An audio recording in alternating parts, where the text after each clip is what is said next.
สวัสดีครับคลิปนี้นำเสนอวิธีการเปิดปิดเครื่องกรองน้ำฟิลิป RO อัตโนมัติกรณีที่เราไม่อยู่บ้านก็ให้ปิดส่วนกรณีที่เรากลับมาก็จะเปิดเพื่อที่จะเปิดปิดตามสถานะของเรานะครับสามารถที่จะใช้อุปกรณ์สมาร์ทไลฟ์เพื่อสร้างซีนแล้วก็ให้เปิดตามอุปกรณ์อื่นๆได้นะครับผมก็จะใช้อุปกรณ์สมาร์ทปลั๊กทูย่าตัวนี้ในการควบคุมการเปิดปิดเพื่อให้สัมพันธ์กับอุปกรณ์อย่างอื่นสัมพันธ์กับไฟห้องนั่งเล่นเพื่อที่จะให้รู้ว่าตอนที่ผมไม่อยู่บ้านแล้วผมปิดไฟห้องนั่งเล่นแล้วก็ทำให้สมาร์ทปลั๊กตัวนี้ปิดไปด้วยเครื่องกรองน้ำ Philips RO ก็ปิดไปด้วยนะครับ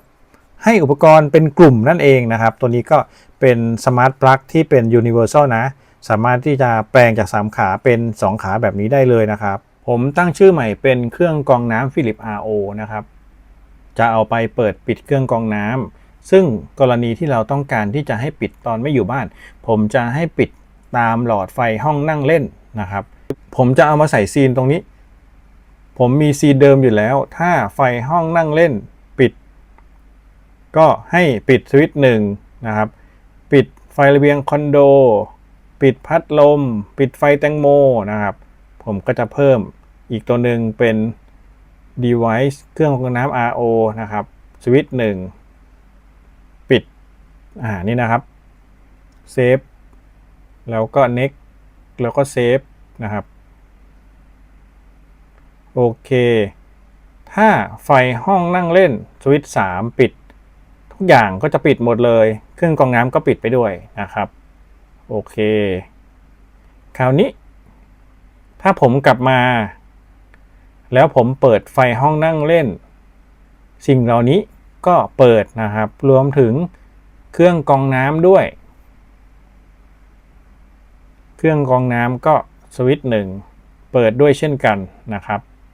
โอเคเซฟ next เซฟดูอีกทีครับ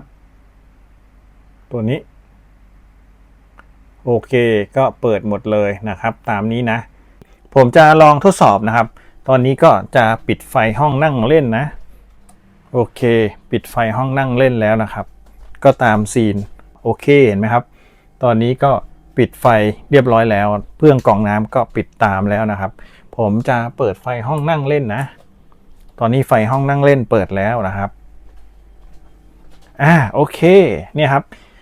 ก็จะเป็นลักษณะนี้นี่คือการสร้างซีนในแอปเพื่อที่จะสั่งงานอุปกรณ์ให้พ่วงกันตัวหนึ่งเปิดอีกตัวหนึ่งก็เปิดตามฉะนั้นเครื่องกรองน้ำของผมก็สามารถที่จะเปิดกรณีที่เราอยู่บ้านเท่านั้นได้แล้วนะครับคราวนี้ทดสอบกับของจริงครับผมอยู่บ้านนะแล้วผมจะปิดไฟทำเป็นเหมือนไม่อยู่บ้านปิดไฟห้องนั่งเล่นครับโอเคนี่คือเขาก็ปิดสวิตช์เครื่องกรองน้ำ RO ไปแล้วนะครับถ้าผมกลับมาที่บ้านผมเปิดสวิตช์ไฟห้องนั่งเล่นนะครับโอเคก็ไฟสำหรับเครื่องกรองน้ำก็มาแล้วนะครับนี่คือไอเดียนะสำหรับการใช้งานเครื่องกรองน้ำ Philips Water RO